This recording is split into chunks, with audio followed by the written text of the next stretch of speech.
Welcome to the Seahawkers podcast with your hosts, Adam Emmert. If Christian Hackenberg is playing, I can make it in this league. And Brandon Schultz. I haven't seen this movie, but it sounds a lot like Sandra Bullock, Space Ninja. Go Hawks!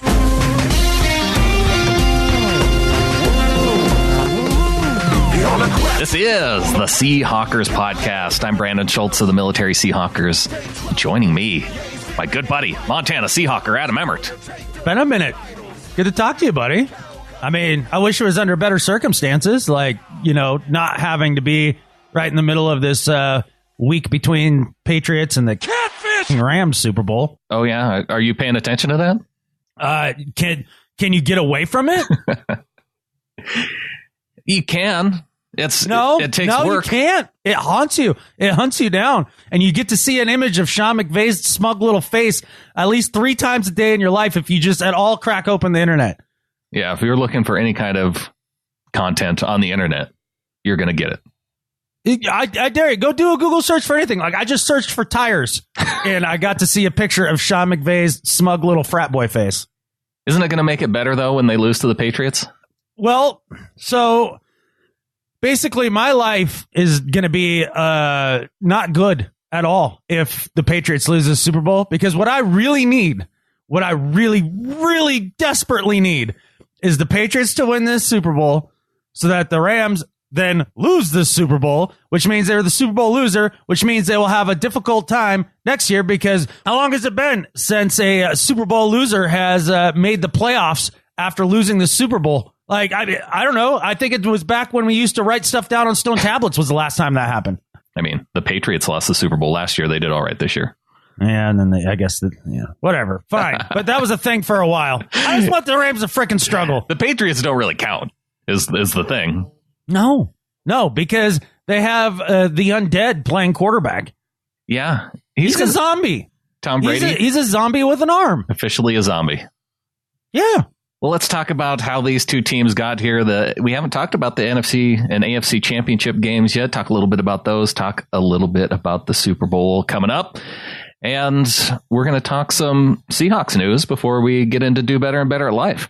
Well, which one do you want to start with first, AFC or NFC? And we don't have to go deep dive because, I mean, these things have been, beat like a dead horse here by the rest of the media, but a few thoughts. Well, we could start out with a little bit of Seahawks news since this is a Seahawks show. I'd prefer that, I think. The Seahawks signed a quarterback for next year, Adam. God. Paxton Lynch. Okay, with this signing, it is now abundantly clear to me that the Seahawks just got completely, unbelievably, just dumb lucky by picking Russell Wilson. Because they have no idea what to look for in a quarterback. Paxton Lynch, the guy that he can't throw it into the ocean if he was standing on the beach. He can't do it. I don't know if we could take anything away from the signing, because it is just a dude that's essentially players that they're signing to reserve future contracts are players that would maybe make the practice squad. Keenan Reynolds was one of those guys that they signed to a futures contract. Sam Ficken, who had a minute with the Rams kicking the ball for them. Mm-hmm. And not super exciting. He wasn't bad. He made his kicks in the playoffs. Yeah, I think they were mostly extra points and short field goals. But yeah, he made the kicks. And then you got Tyrone Swoops, who's been with the team for a while. So Jordan Roos, and they're guys. Yep, there's guys. This Paxton Lynch signing, man, like, it really rubbed you the wrong way. Oh my God. I remember watching his tape at Memphis, and all they would do is roll him out to the right. So it'd cut the field in half. He'd look at his first guy and then huck it as hard as he could at him and hope that it stayed in the stadium. Well, he can get outside the pocket and he can throw a deep ball. Here's some of the quarterbacks that Pete Carroll and John Schneider have gone after. Matt Flynn. Charlie Whitehurst, Brett Hundley, Paxton Lynch. Tavares Jackson was probably the best one. That's not Russell Wilson. And that's I think that puts a bow on it right there. Excuse me, Tavares Jackson. You got it right. Did I? I thought I said Tavares first. You did the first time. You circled back and got it right. Okay. I'm proud of you. Hey, we got a former Seahawks quarterback going to be in the AAF, Alliance for American Football. BJ Daniels, quarterback on the Salt Lake team. The what? You haven't heard of the Alliance of American Football, the new league that's starting up essentially next week? No. Yeah, we're going to have... I don't think they're going to do very well. Their marketing has not... it's not to the Sean McVay level to where it just shows up in your tire searches. It only needs to be a quarter McVay marketing for it to have crossed my radar, and I have never even heard of this thing. Yeah. What in the world is the AAF? Is this a prank? No, this is Alliance of American Football. Dennis Erickson's coaching the Salt Lake team. He's still alive? He's still around. Okay. And who else do we got on Salt Lake? Seaver Saliga is going to be on the defensive line. On the San Diego team, you got Terry Poole. He's still, yeah.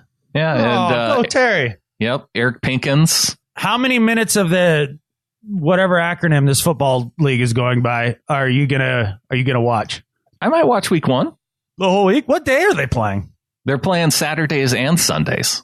All the weekend days. So you get 2 games. How many teams are there? There's only 8 teams. Okay. So you get 2 games on Saturday, 2 games on Sunday. Okay. And it starts. What are the 8 teams? What cities are these teams in? Orlando, Atlanta. Oh, give me the names too. I want to see if they nailed any of these. Oh, catfish! Yeah, we're not talking Super Bowl. We're talking Alliance for American Football to kick off the show. Here we go. You're welcome, people. It's a break from that stupid Rams Patriots nonsense. That's a good point. Arizona Hotshots. I like that one.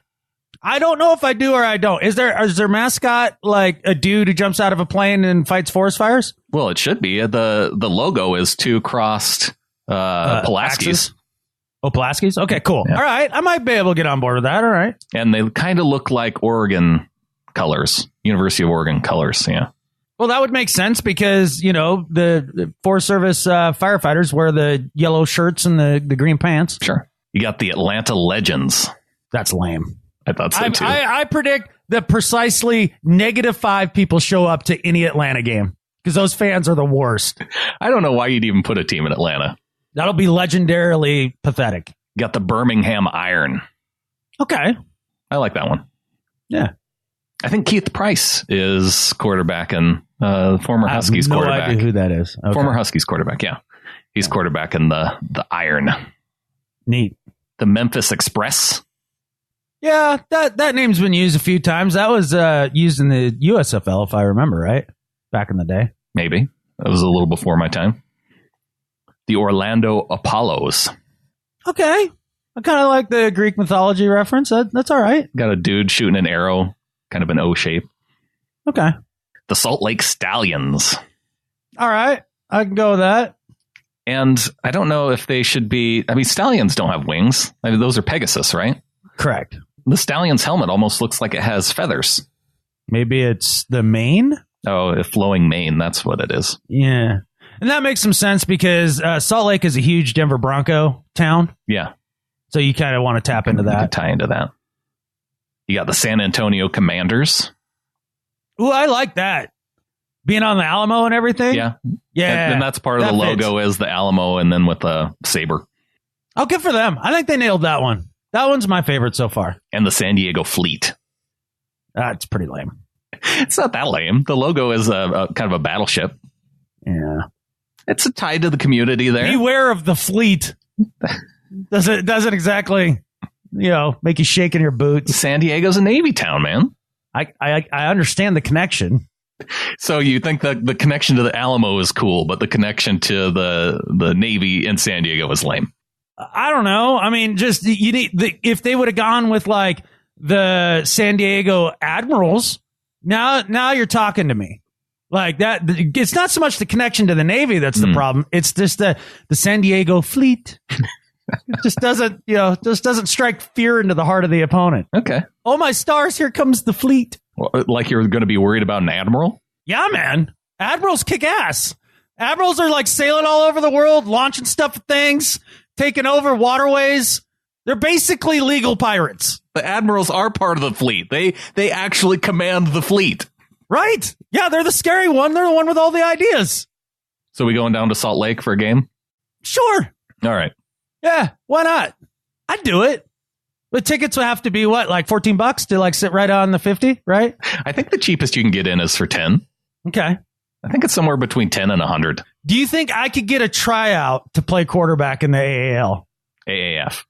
AAF. Well, I suppose I should get the league name right before I send in my tape. They got some dudes at quarterback. Like I said, BJ Daniels at quarterback for Salt Lake. Yeah. Oh, I think Christian Hackenberg is quarterback of one of the teams. If Christian Hackenberg is playing, I can make it in this league. Yeah, he's from Memphis. He and Zach Mettenberger. Why should I remember Zach Mettenberger? He played for the Titans, remember? He was... yeah. He had a flash of looked like he could play a little bit. And J.J. Watt crushed him. Yeah, ended his career. Mike Singletary coaching the Express. Oh, he wants winners. There you go. So did you watch any of Russell Wilson doing the skills challenge there at the Pro Bowl? I saw the highlights after he had scored 19 points in the accuracy challenge. So you saw the whole thing of that? Yeah. Okay, that's all you needed to see. Okay. And then did you see the whole thing where they did the hands challenge with the receivers and the quarterbacks were throwing it? That's the one I missed. Oh, okay. Well, take 32 seconds of your life and watch that. But if you're going to watch that, you kind of have to watch Trubisky do it first. That's the thing where it just makes a stark difference. I actually got a text from our buddy Jared, Broncos fan and Seahawks hater. He'd watched the skills challenge, especially that one with Trubisky. And the text read simply, geez, Russ is just better than everybody else now, right? He made Trubisky look like a fool. Well, that's not super shocking. Yeah, but I mean, it was just stark. I mean, Russ was awesome. Russell helped win the hands challenge last year with Michael Thomas. Yep. Who was he matched up with this year? Thielen. And Thielen bailed him out with 2 good catches. That's for sure. Okay. But the hardest obstacle for both quarterbacks was there's a plexiglass window they put in front of the receiver that the receiver had to stand behind that was probably 7 feet tall. Then a tackling dummy right behind him. Mm-hmm. And the quarterback had to loft it right into there. Mm. And Trubisky beans this window 7 times in a row. and then maybe Russ Trubisky can't see through glass. Maybe. And or he thought he could just break it, throw it through it or something. I'm not sure. And then Russ just came out there first try, just bloop, just lofts it right in there, carves it up, boom, boom, boom, boom, boom. Him and Thielen went down the line like it was nothing. And then of course in the accuracy challenge, he mopped the floor with everybody. Even Captain Neckbeard couldn't compete. Luck had 5 points compared to Russell's 19. Yeah. The only criticism I had of Russell is it took him way more shots than I thought it would for him to hit that deep 4. It took him 5 or 6 shots. Yeah. And so this is something I've thought about a few different times when I've watched this accuracy challenge for the quarterbacks is we see all these throws during a game, right? And it's man, he put that right where only it could go to just thread the needle right into the receiver. And we're talking a 6-inch window, right? Mm-hmm. And then we see him do this accuracy challenge and they're off by a good foot on most throws. And you're so is most of these completions just kind of blind luck a little bit? Do they just get it close and the receiver makes them look good? I'm starting to wonder. Well, that could be. That has something to do with it. Yeah. Well, congrats to Adam Thielen, who doubled up Andrew Luck. I see Thielen got 10 points in the accurate. They had a non-quarterback who was allowed to perform along with the quarterbacks, and he beat Andrew Luck. Do you think Andrew Luck cried himself to sleep that night? Do you think he had to call down to housekeeping and get some waterproof pillowcases? If he was crying himself to sleep, I think it would be into piles and piles of money. That's true. Well, let's talk a little bit about these championship games because there was a little bit of controversy. Let's start with the Chiefs and the Patriots. With both these games, I would not want to be a fan that went and attended either of these games because there were moments where, as a fan watching this, you had to think, "Oh, here we go. We got this win." Yeah, I guess. I mean, as a Chiefs fan, you could never really have felt that throughout that game. Yeah, except when Tom Brady threw the interception to the Chiefs player, and it was Dee Ford who lined up offside. Well, why would you think for a second that you had this win after the pick when the official threw the flag immediately when the ball was snapped? We all knew what that was. The ball leaves Brady's hand, and I'm oh, he's taking his free play. The other moment was when it looked like the ball bounced off the thumb of Edelman, and then they spent, half an hour replaying it to try Got it right. Maybe, No, for sure. The thing that bothers me with those, though, is that if you're going to take that long, then just go with the call on the field. Isn't that what that rule is supposed to be for? If you can't really tell by video evidence, don't you go with the call on the field? Well, yeah, but you could tell. It took you, but the thing is you had to look at 2 or 3 angles to be sure. Like in one angle, you'd be like, that one shows it didn't hit his thumb. Now let's look at the other angle because that shows it didn't hit his fingertips. Let's look at the other angle, and each one was conclusive. So you had to go through three angles to be sure.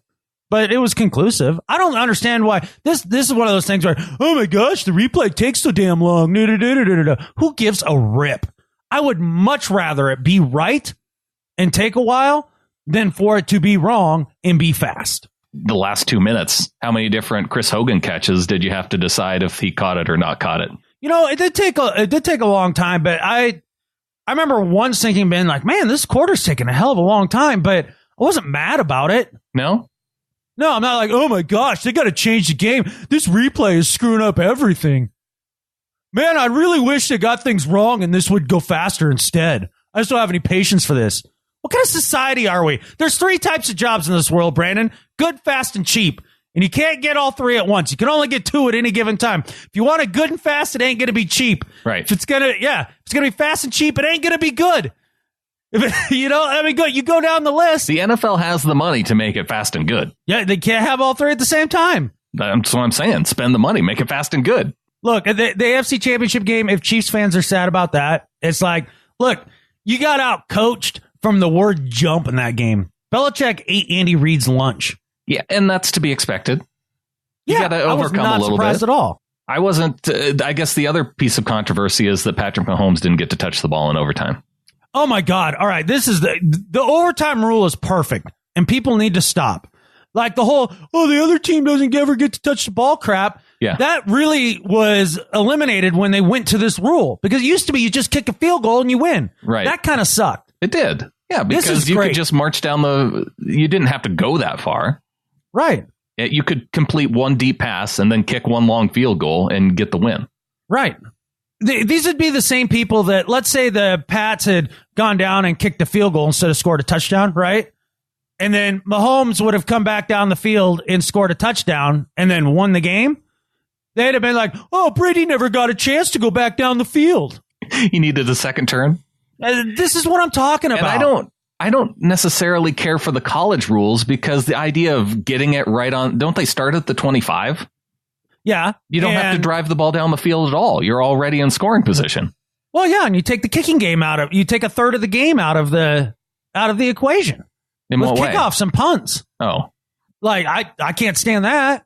And then not only that, but I actually heard Jeff Fisher say something pretty damn smart. He was on the competition committee for this when they put it through. He's like, look, we're talking about player safety, right?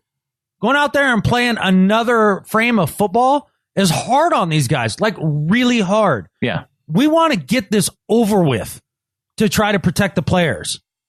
And so if you want to get the ball back, play a third of the game, play defense and stop them.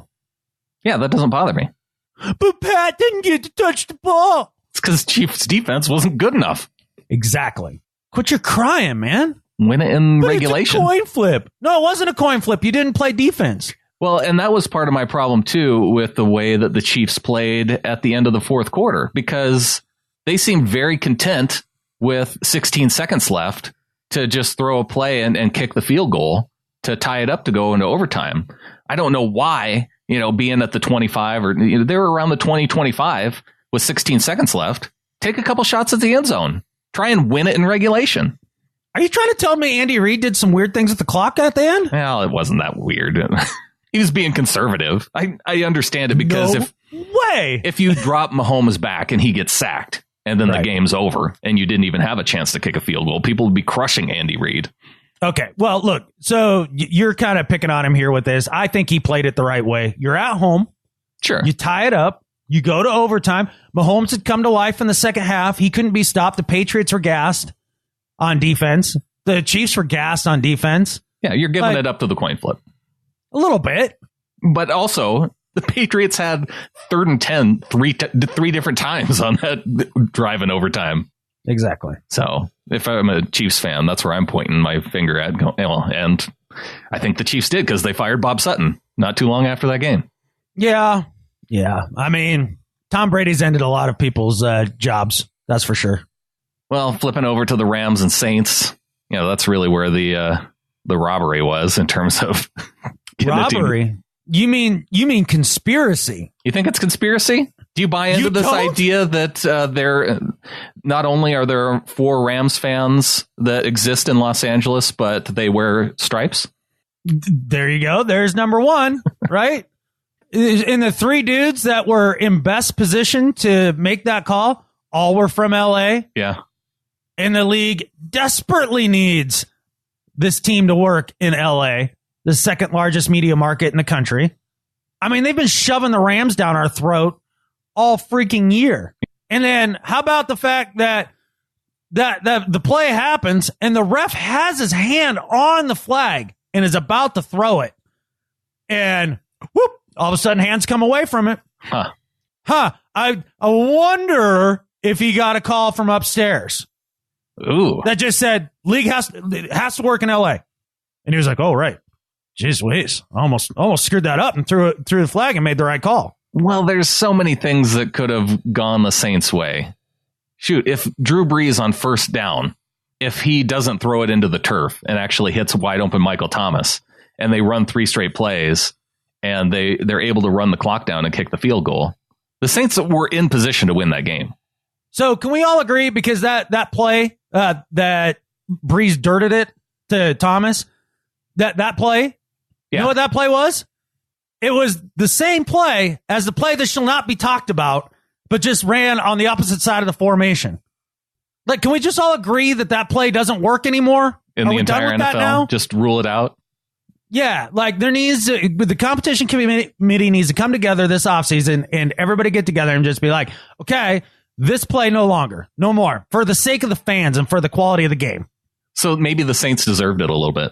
No, nobody deserves that. And plus, if the refs were in the pocket for the NFL, don't they call the face mask on Jared Goff? That was so ticky-tack, the face mask on Jared Goff. Like, he barely hooks a finger on the face mask and everybody's losing their catfish. Yeah, well, that should be a good no call, right? Yeah. I mean, that's one that, like, as a outside observer looks at and be like, I can see how the refs missed that call. Like, the PI call, like, there's no way on God's green earth that any one of those guys should have looked at that and been like, yep, that's a no call. Because the flag can come from anywhere. It doesn't have to just come from the dude, the back judge on that side. Exactly. I mean, it's just he mows down the receiver before the ball gets there. Like it was bad. It was bad. So I want to extend a hand or an olive branch to all Saints fans, because if you ever need a safe place to come and bitch about the Rams, if you ever need that, please feel free. Come on every Seahawks forum, every Seahawks webpage, every Seahawks pocket, all that stuff. If you want to come and just vent about the Rams and talk about how they're the most unlikable franchise in the history of man and how it's in the bag for them, the NFL like basically stabbed you straight in the back for the horrible, disgusting franchise. Come on over, guys. We'll sing Kumbaya with you, because catfish Rams. I feel bad for Saints fans. Man, back-to-back seasons to have your heart ripped out at the end of the game. That's tough. That's tough, man. First to Minnesota and then to the Rams. It would be just hard to live with, man, especially knowing that you're getting down there with how many attempts you get with Drew Brees at this. It's been feeling like the last couple of years. Kind of. And then also, the idea that the media keeps trying to give away your coach to the Cowboys. Or Browns or... Nope, just the Cowboys mainly. Is it just mainly the Cowboys? Yeah. Oh, my God. You know how many headlines I've seen? Is it time for Sean Payton to move on to the Dallas Cowboys? Does Jerry Jones finally want Sean Payton? Like, blah, blah, blah, blah, blah, blah, blah. It's unbelievable. It does remind me, though, just watching the championship games this weekend and the misfortune of Chiefs fans and Saints fans reminds me of the good fortune that we've had in those NFC Championships games with Seattle. You go back to the 2005 season, and they just absolutely crush the Carolina Panthers. Yeah. And that was a pretty good football team with Steve Smith and Delhomme at quarterback. Yep. And then in 2013 against the San Francisco 49ers, you got the tip at the end of the game to secure the win. That game could have gone badly. You had the turnover on the very first play by Russell Wilson that turns into points by the 49ers. Mm-hmm. And then they're able to work their way back and get the lead late in the game. You had that 4th down touchdown to Jermaine Kearse that was pretty exciting. Yeah. Going back and watching that 2014 NFC Championship game, I still can't believe we won that game. No, what was the win percentage there in the fourth quarter for the Seahawks? It wasn't like 5% chance or something like that? No, it wasn't even that high. Right. Because it was 16-0. And with 5 minutes left in the third quarter, when they line up for the field goal and John Ryan ends up throwing the touchdown to Gary Gilliam. Mm-hmm. And then with just over 2 minutes, I think it was just under 3 minutes left in the game, and they were still down by 2 scores. You're not supposed to win games like that. Right. Yeah. Yeah. That was years ago. That was, yeah. Well, before they changed the rules on the onside kick. Yeah, sure. I wouldn't mind them coming up with a different way.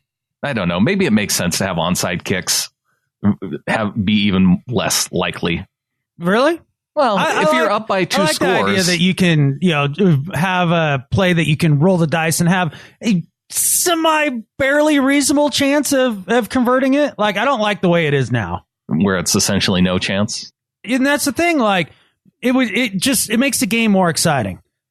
One of the things too that I want to talk about with that NFC Championship game was the idea of everybody talking about, so what do we do with replay, right? Yeah. What do we make reviewable? What don't we make reviewable?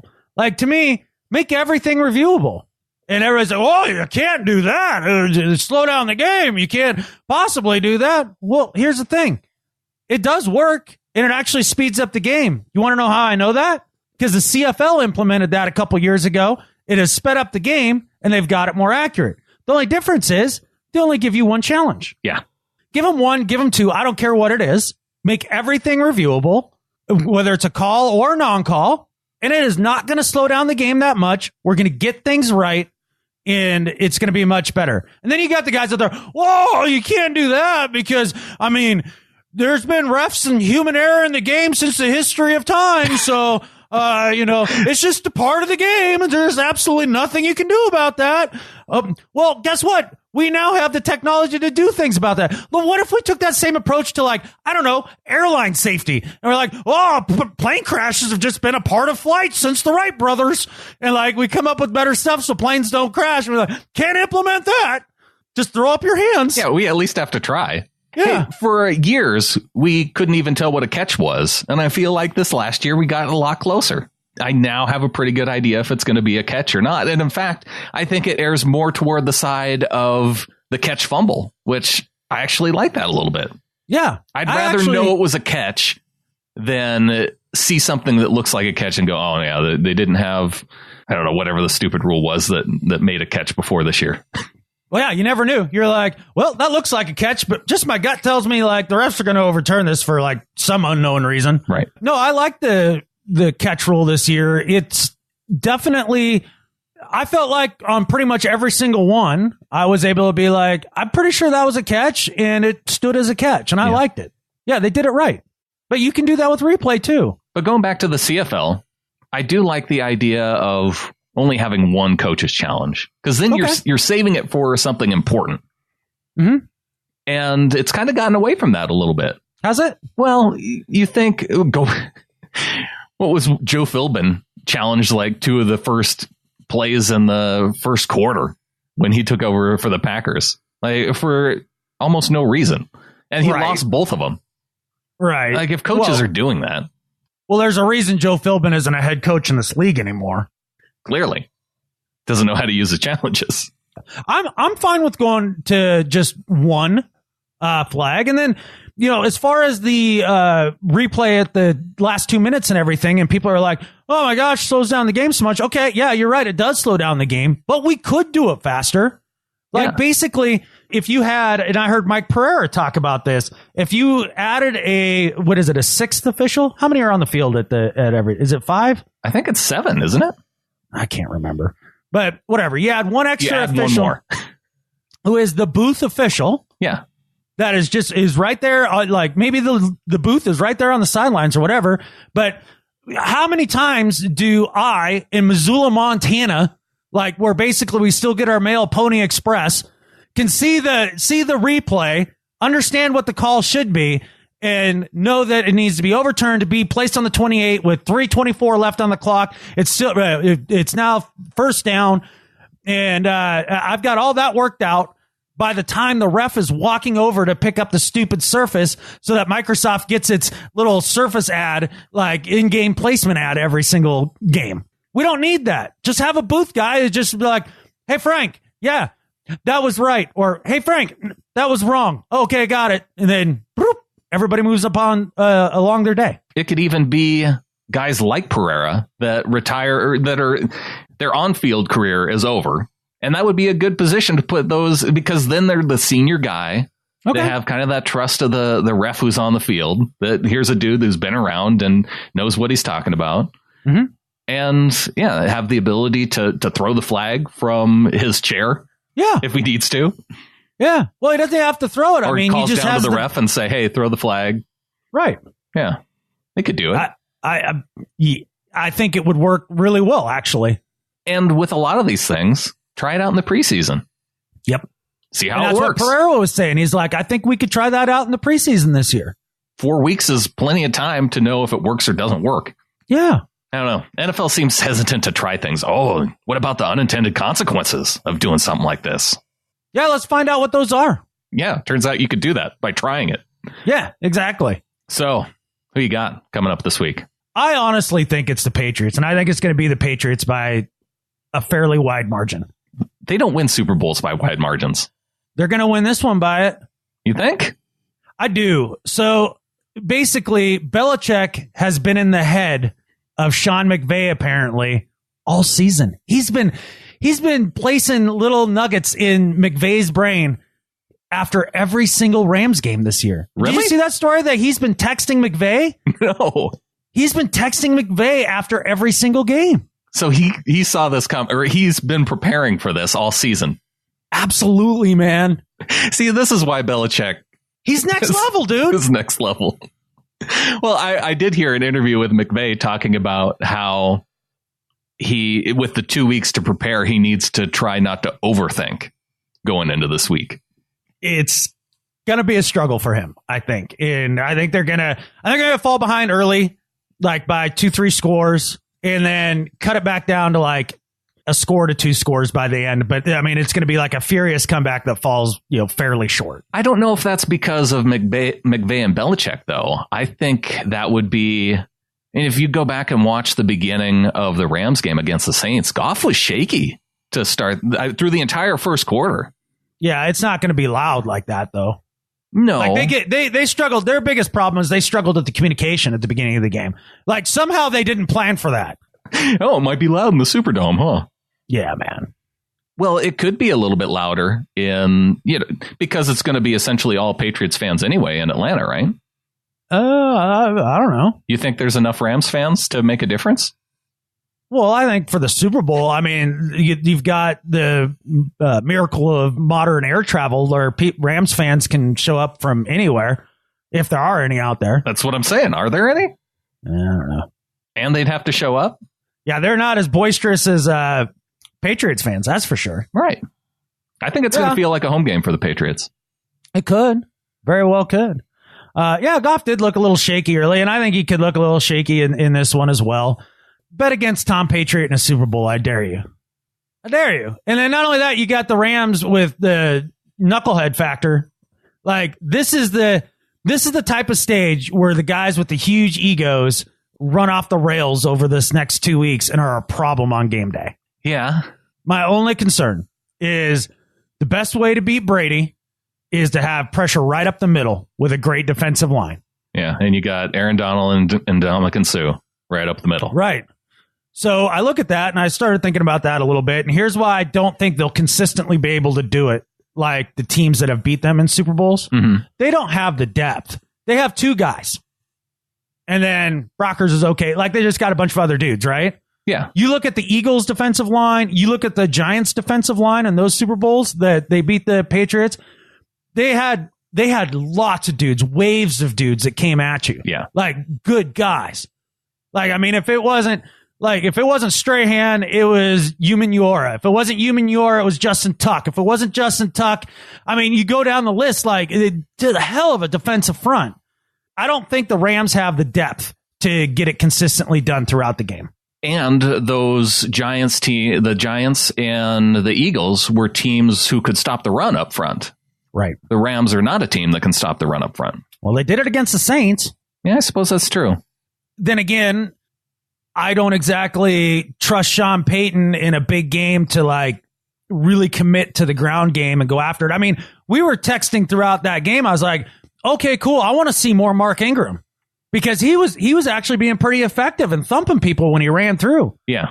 And they just kept going to Kamara. Yeah. Which team is going to use its first round running back the best in this game? Well, the Gurley thing is weird, right? Yeah. He didn't play a whole lot this last game. And it's pretty much come out that it wasn't injury. It was just that he was stunk. He dropped those 2 passes early. One turned into an interception. Yeah. And then was basically benched. Well, when you have a guy behind him who had been playing so well, too, he kind of played the hot hand, right? I guess. It's got to be a little alarming that basically the engine of your offense didn't show up for the biggest game of the year to that point. I'd be a little worried going into this game, although you do have a capable backup. Yeah, I guess. I like CJ Anderson. I thought he was a decent player with Denver, and then he ate his son or something like that, and then showed up on the Rams roster. Well, it's a good thing they have an offensive line that they do now, man. Yeah. It goes to show that if you have dudes on the offensive line who can make holes, then you can have a good running game. Interesting. With just about anybody, huh? Yeah, it's weird, huh? Yeah. Who knew? There is some talent to go along with it, but yeah, offensive line talent, I think, has more to do with it. Right. Yeah, just Belichick is just too smart as far as a defensive coach. He always takes 2 things away from you, where most coaches can only take away 1. The Rams will not run the ball in this game. Yeah. Then which receiver do you be sure to take away at that point? Cooks, probably. Okay. Yeah. And he knows exactly what Brandon Cooks is all about. Yeah. Well, and they shut down Tyreek Hill the way they did. I think that they can do the same with the Rams. Looking forward to a Rams loss. Because what they did in that Chiefs game is they took their low on the depth chart corners, but speedy guys, and they just bracketed Tyreek Hill. Yep. See you later. Tyreek Hill's a hell of a lot better than Brandon Cooks. Yeah, and then you have Stephon Gilmore that you can put on Robert Woods to try and shut him down. Belichick is going to give Goff a look that he's never seen before. He always does this, man. Yeah, and I think McVay's probably going to come up with some stuff, too. That'll be...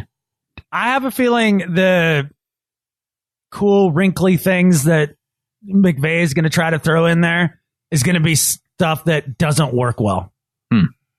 I think the moment's too big for him, man. This is the perfect, it'll be the 2 bookends of Tom Brady's career. He can go off into retirement, beat the Rams for his first Super Bowl, beat the Rams for his last. Call it good.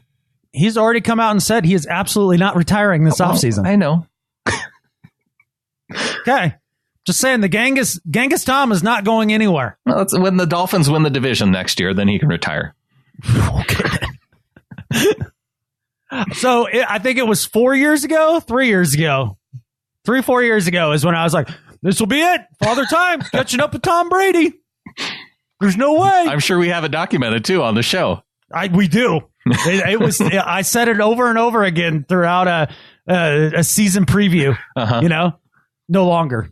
Well, apparently Brady's been talking to the dude who was on Joe Rogan here recently. It's about all the things that you can take to, slow down aging. Yeah. Doesn't he drink the blood of pigeons or something like that? Virgin pigeons? I don't know. I don't know what voodoo magic he's doing, but it's got something going on. He's doing it. Yeah. The blood of pigeons, I don't think came up in the conversation with Rogan, but I'm just guessing. It's wild speculation now what Brady does. Yeah, it's a bummer that I don't even think I can catch you in the pick'em now. Yeah, you can't. Especially because I know you're going to pick Patriots. Well, it doesn't even matter. Yeah. Because I think I'm 2 picks behind you. Eat it. I got lucky on 2 games more than you did this year. I'm way better than you. And I'm going to just feel really bad about it. Oh, 3 games. Okay. 3. I'm dominant. Dominantly lucky on 3 games over the course of an entire season. Well, looking at the leaderboard now that it has been updated with the leveling of the playing field, Jesper Sacco in first place, 179 points. Good for Jesper. Yeah, man. The one dude who didn't even pay an entry fee to get in. He's just rolling with it all season. Hell yeah, man. That's why we do it that way. We want everybody to have a chance. Yeah. He's nailed it. 12 Talker Locker and at 178. Nice. So Garrett hanging in there at the number 2 spot. Big Dixon Energy, Keith, 177. And K. Hawk, Jeff at number 4, or tied for 3rd. Hell yeah, man. Well, congratulations to those guys. You guys were the ones who are truly dominant in this league. Like, well done. We should give a shout out to Toonhawk, too, in that 176. They're tied for 5th spot. What were we at? So you got John at 176, onward and upward, another 176 team. And you were at 163, so you're 13 picks behind. Almost a full week of picks. Close enough to where I don't feel like a total loser, but far enough out to know that I kind of got whipped. Yeah, 67% correct is the top spot right now. Okay. Which is pretty good. Yeah, it is. I'm impressed anyways. Can use it on a resume. Try and get a job with one of the national networks at picking games. You'd be better than most. Right? Yeah. Well, no new members of the flock this week, Adam. That's to be expected. Everybody's depressed over this Rams crap. And we got to pick back up in February and March. We will.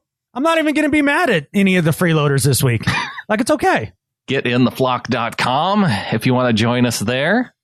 And we did get a review, though, this last week. So okay. We'll take that. Well, hopefully this makes me smile instead of cry, because it's a tough week with this Ram shit. Catfish! From Maria 1116 in the U.S. iTunes store. My favorite podcast, and with 2 fire emojis.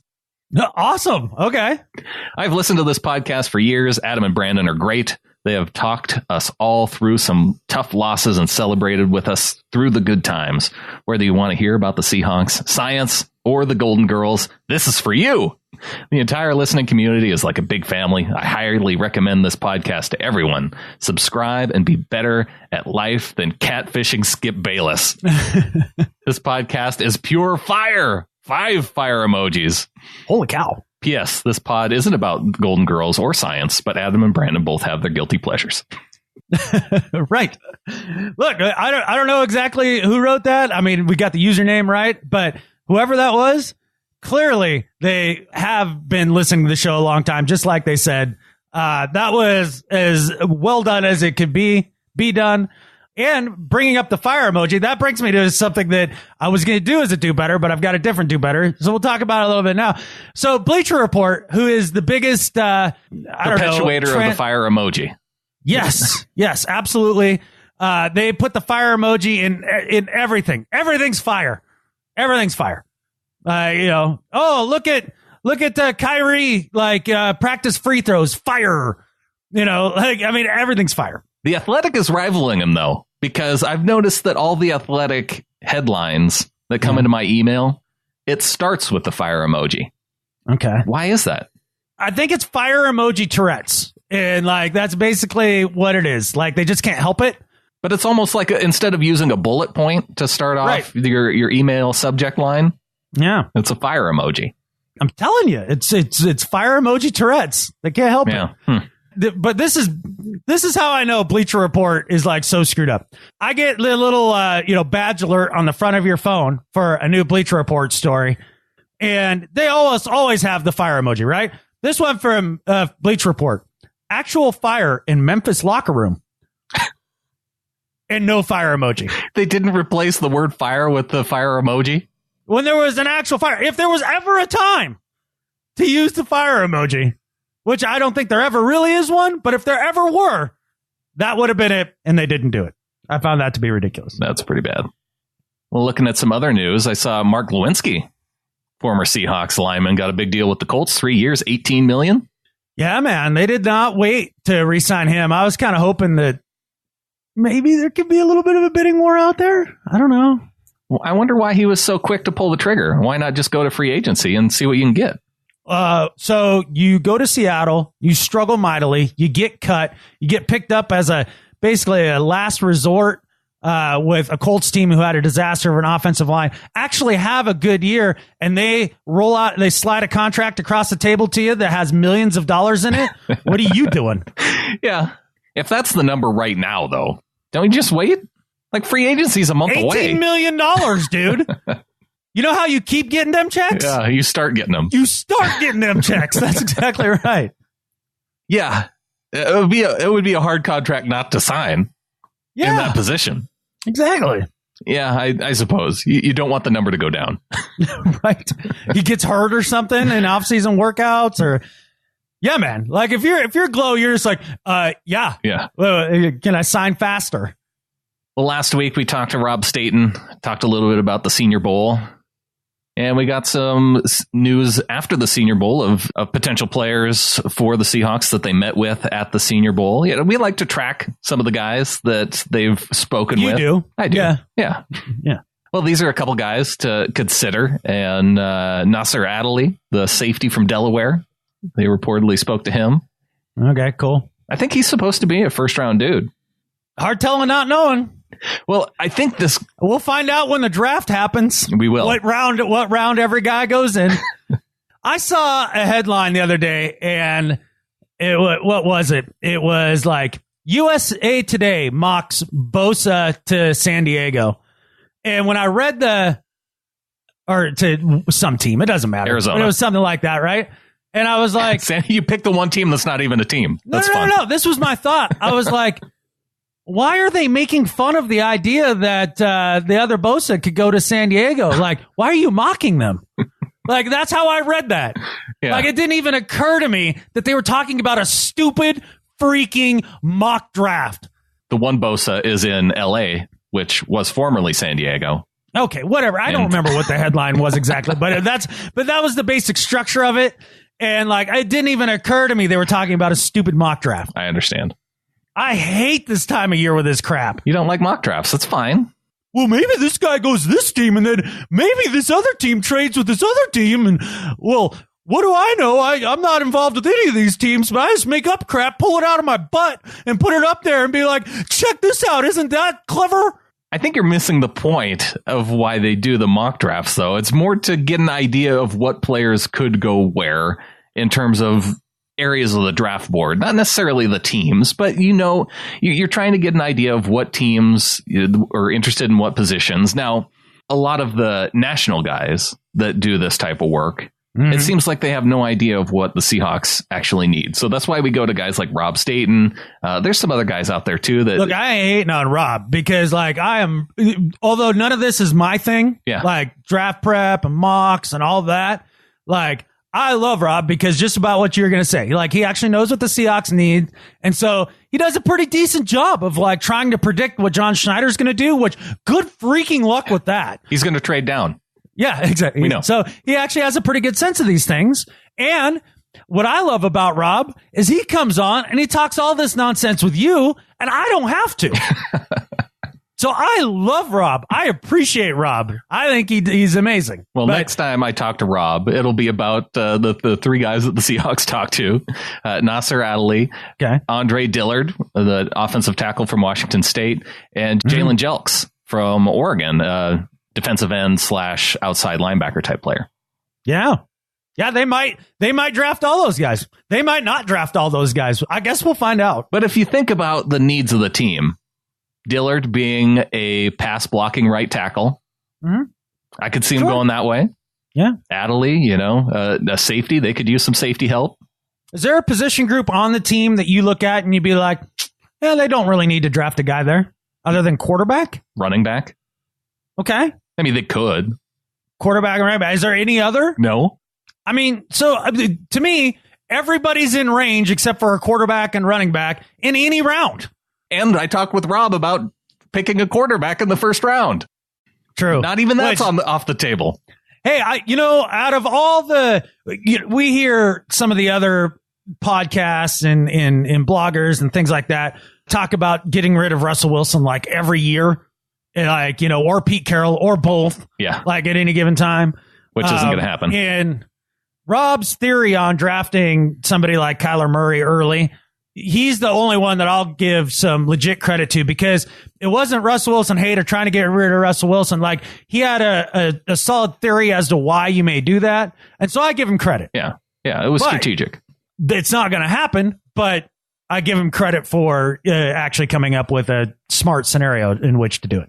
The reason why I think that it really won't happen is even if Russell goes the route of, because that's the big fear that the media is putting into people who are Seahawks fans. Oh, Russell Wilson, he could go the route of Kirk Cousins and do the franchise tag 2 years in a row, and then the third franchise tag will be way out of reach. The Skins were prepared to lose Kirk Cousins. One, because they traded for Alex Smith, and so they had a guy who was at the level of Kirk Cousins. Mm-hmm. For the third one, or even if the second one, if you're getting the feeling that Russell does not have an interest in necessarily negotiating and wants to try himself out on the open market, well, there's the non-exclusive franchise tag, to where if you tag a player, he can go and negotiate with other teams, and then whatever salary is, the team can match it, or they get 2 first-round picks. So if you allow Russell Wilson to hit the open market and negotiate a contract with some other team, you think the Seahawks are going to say, oh, yeah, that's too much for us? So basically what you're talking about is something that may or may not happen 3.5 years from now. Right. See, that's the thing. That's the thing where people are wringing their hands over this. Let me like just dispel everybody's fears on this, right? Uh-huh. Okay. Is Russell Wilson under contract for next year? Yes. Yes? Yes. He's under contract. This last year of his actual contract. So he's got to play out of that contract? Got to play that contract. Interesting. Okay. So that's 1 year of Russell Wilson. And so let's say they don't come up with an extension. Okay. So they franchise tag him the next year. That's 2 years of Russell Wilson. Yep. And he doesn't sign again? Oh, my stars. We franchise him again. That's 3 years of Russell Wilson.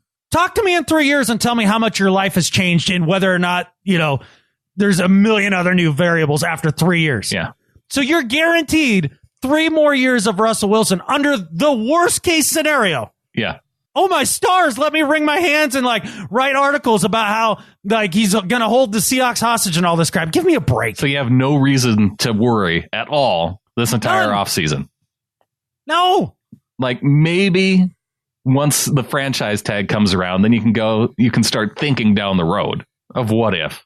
But you just know how much I hate what if crap. And it's just, I don't know. We'll see when we get there. But I know for sure if he's still healthy, playing at a high level, you got 3 years of Russell Wilson. And then if you do end up franchising him for 2 years, and let's say he has a catastrophic injury, let's say his play digresses like a crap ton. I don't think any of that's going to happen, but let's say it happens. Then you just wash your hands of it and walk away. Sure. Whoop-de-doo. And everybody's freaking out. Hey, no need to freak out, people. I think another person that doesn't like the what if crap is Nightbringer 2000 on YouTube. Left this comment from the last show. Says, I think we need to focus more on surrounding Russ with good players in this draft rather than looking for his heir apparent. The draft isn't really for swaying contract negotiation. It's for building talent. Find to draft guys that'll eventually replace someone, but disappointing to hear so much talk about using the draft to shape contract negotiations down the road. Not an effective draft strategy. Nightbringer 2000 and I are on the same page. Again, I respect Rob for coming up with a plausible scenario in which to do that, but I disagree, and I think, there's a lot of other ways to spend that draft cap. Yeah, would you rather have Kyler Murray or a potential right tackle to replace Jermaine Ifedi, or another stud linebacker who can play next to Bobby Wagner? I don't much care exactly who the guys are in the draft. I just want it to be a lot like this last draft, where you get serviceable or high-level starters, 3 of them out of the draft. That's all I want. I don't care what round they come from. I don't care what position they play. Mm-hmm. That's all I want. You got Chris Carson and David Moore in the 7th round. That's what I'm saying. That's a successful draft. Right. and he'll get those 7th round picks. So don't be worrying either going, oh, they only have 4 picks going into the draft. If Schneider only drafts 4 guys, I'll eat the grinding wheel that I saw you use in Colville this last weekend. Yeah. Brandon came along with me on a job and helped me out, which was great. My regular dude couldn't make it, and I needed the help, man. So thanks, dude. I appreciate it. It was fun. I would have been a little sunk without you, especially that first day. Yeah, you were struggling. Yeah, that was tough. But so Brandon got to see a little bit of my weirdo job. It's pretty weird. Yeah. And a little bit on the dangerous side. When you're looking around going, how many ways, what could really go wrong here that would cause like a really bad injury or death? Like that's not a very fun environment. Did you feel that way? Well, I worry that way just normally. Yeah, okay. Yeah, because that was one of, like, out of all the jobs that I do, like, that was probably, that work site was probably top 10 safest, top 5 safest I've ever done. Oh, yeah. And I didn't look around thinking of anything imminent, but, right. Maybe that's just the Navy thing in me where I see stuff happening. And, big moving machines. There's potential for disaster. Well, in all fairness, when I'm doing what I'm doing, I'm looking around and I'm being like, oh, let's make sure that doesn't happen. Let's make sure that doesn't happen. Yeah. Make sure that doesn't happen. And that's why it's not dangerous. Because all you got to do is not be an idiot and it's totally safe. Yeah. Make sure all the wrenches are out of the way of the wheel before you turn the wheel on. Yeah. I'm going to turn on a giant, 6 foot tall spinning steel wheel at a couple thousand RPM. Maybe I'll make sure it's clear. Yeah. That's all. Yeah. See, the same things are going through our heads. Right. Yeah. It's just don't be stupid. And it's totally safe. But yeah, it from the outside looking in, I can see how it looks dangerous, quote unquote. There's sparks. It's more dirty than it is dangerous. Yeah. You probably should wear a little mask. So here's the thing about wearing the mask. And I probably could have at this job, but the grind times on these wheels were so short that it doesn't matter. Yeah.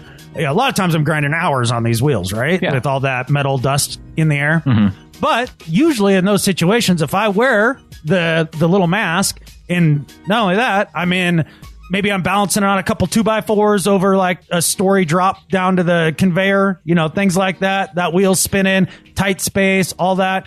And I'm wearing that little mask, which invariably every single time without fail fogs up your safety glasses and you can't see what you're doing. That's more dangerous to my health than the maybe possible long-term effects of breathing in that metal dust a little bit. Yeah, you need to be able to see. I'd rather be able to see and not get hurt in the moment than worry about whether or not I'm breathing in anything. I gotcha. I think the people in the Ring of Honor got a kick out of the little video. Yeah, we posted some video there. So, see, if you get in the flock at the Ring of Honor level, you get to see what Adam does when he's not podcasting. I'm not sure that was a big sales point. I'm not sure that's going to bring him running. Well, there's other stuff that happens too. Yeah. Like the Sandra Bullock challenge. We're down to our final 4, Adam. Yeah, I don't know that this was discussed really on the last show, but basically we decided that it would be better to watch a Sandra Bullock movie than watch this Super Bowl.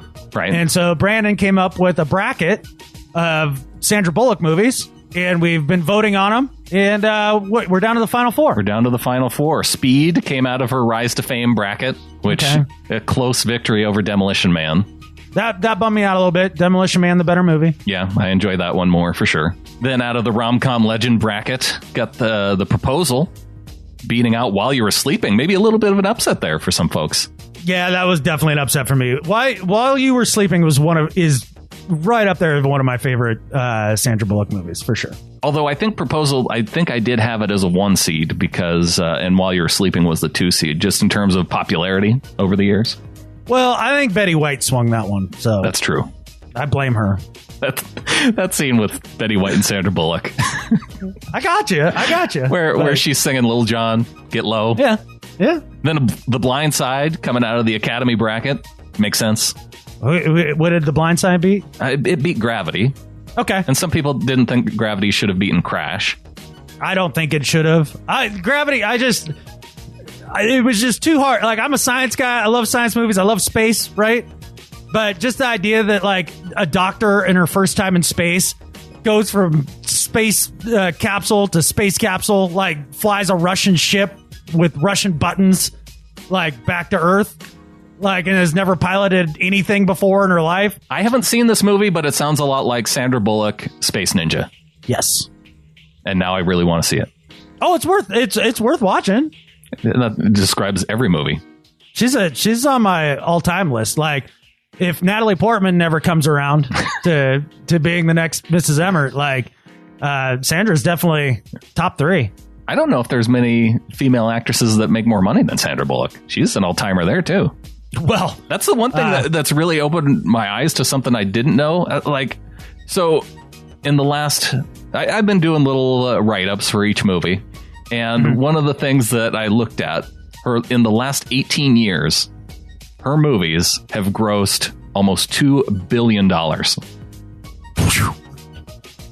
Okay. She's the cash cow, man. Yeah, she's doing all right. I'm not going to lie. I haven't been reading all of your little write-ups. Oh, well, you should. Because I tie Seahawks facts in with Sandra Bullock facts. They're always a reach. That's for sure. they're a reach. I applaud the effort. I see you. I try and make them thematically similar. So check that out, facebook.com/Seahawkers podcast. We'll be voting on the final 4 here soon. So the Blind Side came out of the Academy bracket, and then out of the Miss Popularity bracket, Miss Congeniality. All right. So my favorite going into the final 4 here is Miss Congeniality. It kind of feels like the one. It's my favorite Sandra Bullock movie of all time. And what I love about this movie, too, like there's basically a handful of movies, right, that are, when I'm on the road and I have cable TV, like, that are always playing. Like, you'll find one of them, like Shawshank Redemption's always on. Yeah. Like one of the channels. Roadhouse is always on one of the channels. And Miss Congeniality is always on one of the channels. And I'll tune into that movie all the time. I'm surprised at how much it crushed the heat, though. Good. Can't stand Melissa McCarthy. It's a funny movie, though. It is kind of funny that she's FBI in both movies, though. Miss Congeniality is great. That's my pick. Not that I'm trying to bias the winner of this or anything, the audience. But if you don't choose Miss Congeniality, you're a loser. What do you say we get into Do Better and Better at Life? All right, man. My Do Better for this past week is for the Pro Bowl radio announcers. Now, I didn't have not for Jason Witten and crew, the TV announcers. I didn't watch the TV. I didn't either, but I caught some clips and they were terrible. Well, that's to be expected. But see, one of my biggest problems with this was just with the Pro Bowl. This is the one time you could make the Pro Bowl good just through theater of the mind, because Russell Wilson in the first half, he was sacked 4 times. And in my mind, I'm thinking, oh, here's this Pro Bowl offensive line in front of Russell Wilson, yet they're just letting these guys run right through and just drive Russell Wilson to the ground. And Russell, don't get hurt, playing in the Pro Bowl. But based on how the Pro Bowl announcers were calling it, they kept talking about how the guys weren't trying very hard. And that was probably accurate. Yeah. Because I still haven't seen the Russell Wilson sacks. But I'm guessing the guys just got to Russell and put their arms around him and gave him a hug. And that was probably the extent of the sack. Maybe. I don't know. I haven't looked at him. I haven't looked at him either. But it's the difference between allowing people to picture football how it's supposed to be pictured. The Pro Bowl could be an awesome radio show, but probably not the best TV show. And for that, Pro Bowl radio announcers do better. All right. My Do Better this week is also media related. My Do Better this week is for Pittsburgh CBS affiliate KDKA. On one of their 4:00 news shows, they were talking about the Super Bowl, have a picture of Tom Brady up on the screen, and on the bottom they have the identifier to tell you who it is who's on the screen, and it says Tom Brady, and then in smaller letters underneath that, known cheater. which is hilarious. They label him as a known cheater. Now, understand this is in Pittsburgh, right? Yeah. That's freaking hilarious. Whoever the employee was that did that has an amazing sense of humor, and I'm sure that played awesome in Pittsburgh, right? Uh-huh. Every Pittsburgh fan had to think that was great. So you know what the TV station's response to that was when that became news? They fired the employee. What? He got fired over this. This is what their statement, part of their statement. While fans are entitled to have personal opinions, we have a journalistic responsibility to provide unbiased reporting. Oh, geez. The graphic that appeared Monday violated our news standards. The individual who created the graphic no longer works for KDKA TV. Give me a freaking break. You're not reporting on North Korea. This isn't a news story about what we should do about healthcare. Like, this isn't a news story about crime in the city. We're talking about football, people. All right?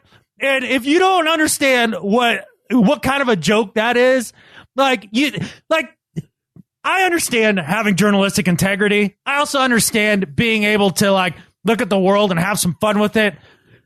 These guys don't understand the line. KDKA, do better. Journalistic standards.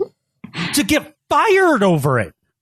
Maybe we reprimanded the employee. Maybe we suspended him without pay for 2 weeks. If you really want to send your message. But to lose your job over that? Yeah, that's definitely a light suspension. Maybe a 2-day suspension. Where you go, that maybe wasn't the best idea. It was kind of funny, but just don't do that again. Yeah. Instead of firing Bob, the guy. You snuck that one in there. I mean, you're like the guy who's writing the teleprompter for Anchorman, right? You just type in something funny and he'll read it. It's the same kind of thing. And they fired him. I think it's stupid. I don't think Tom Patriot is a cheater, but I still got a kick out of it. Well, at least now the dude is a legend in Pittsburgh. I guess. I hope bet he gets hired on somewhere. And I hope it's a better job for more money. Oh, yeah. Based on, I'm watching some of the Pro Bowl highlights right now. Yeah. Yeah, the Russell wasn't getting hurt on any of these sacks. No way. I think one of the sacks that was called, I think the guy maybe hit both of his hands on Russell's hips, and they called it a sack. So, yeah. So maybe I should give a little bit of credit to the guys on the radio for just saying that he was sacked and not just two-hand touched. I guess. The Pro Bowl, better on the radio. All right, who you got for Better at Life, man? My Better at Life this week is for Houston Texans quarterback Deshaun Watson. He did something pretty cool this last week by renovating the house that he moved into when he was just 11 years old. Watson, raised by a single mom, and had a house that was built by Habitat for Humanity. And just this last week, he decided to surprise his mom by making some upgrades to his childhood home. And that's kind of cool. I like the idea of, one, parents that they don't really need a huge mansion, right? Watson could have done that. He could have bought his mom the biggest house in the nicest part of the neighborhood. But it's the fact that here's the house that they grew up in. She's probably this, I don't need anything other than this. I don't want to move from here. Right. This is home. This is home. Yeah. But it could use a little upgrades, and that's what Deshaun Watson did. And they ended up making a show on it called My House. But just the thought of Deshaun Watson taking care of his mom. Better at life than Skip Bayless. Yeah, that's pretty cool, man. And good on them for, not going just straight new money and building a McMansion somewhere. Don't move me somewhere. Some rich neighborhood. Right. These are my people. Yeah. All right, man. My Better at Life than Skip Bayless this week is for Cooper Manning, the forgotten Manning, and his son, Arch. Oh. He named his son after his dad, huh? Correct. Oh, okay. So, for those of you who don't know, there's Peyton Manning. Everybody knows him. Yep. There's Eli Manning. Most people know him. Right. But there's also Cooper Manning. The more prolific Super Bowl quarterback Manning is, I think, is how you should refer to Eli. And they both won 2. Yeah, I mean, what did Peyton do to get him to that second Super Bowl? You see, you're getting away from my do better or my Better at Life here because everybody talks about Peyton and Eli. I don't want to talk about those two guys. They get enough shine. I'm talking about Cooper Manning. Cooper Manning, the forgotten Manning. For those of you who don't know, he was the third brother. Uh-huh. He actually was good at football too, but suffered a neck injury or something like that in high school. Was he a receiver? Yeah.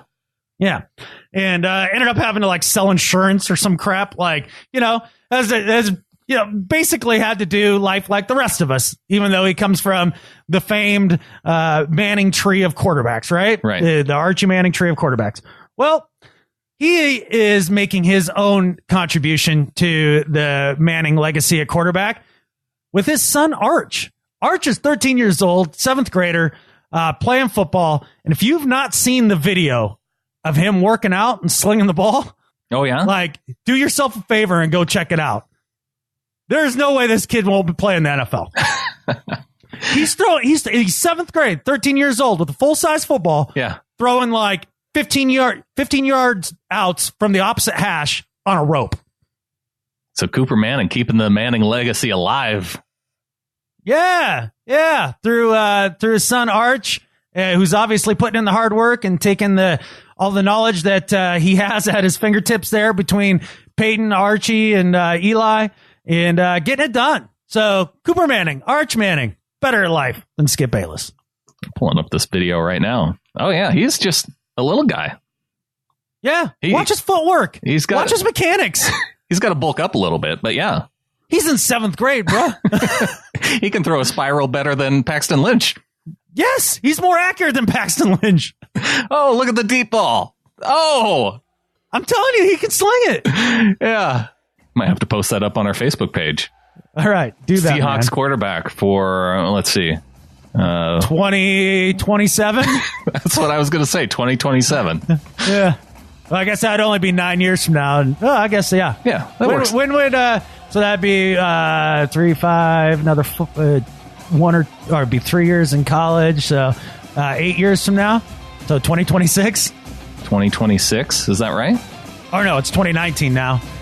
That just happened. Yeah. Yeah, 2027. So Super Bowl 60. Arch Manning versus Tom Brady. I can see it now. I think with that, there's only one thing left to say. Go Hawks. Go Hawks.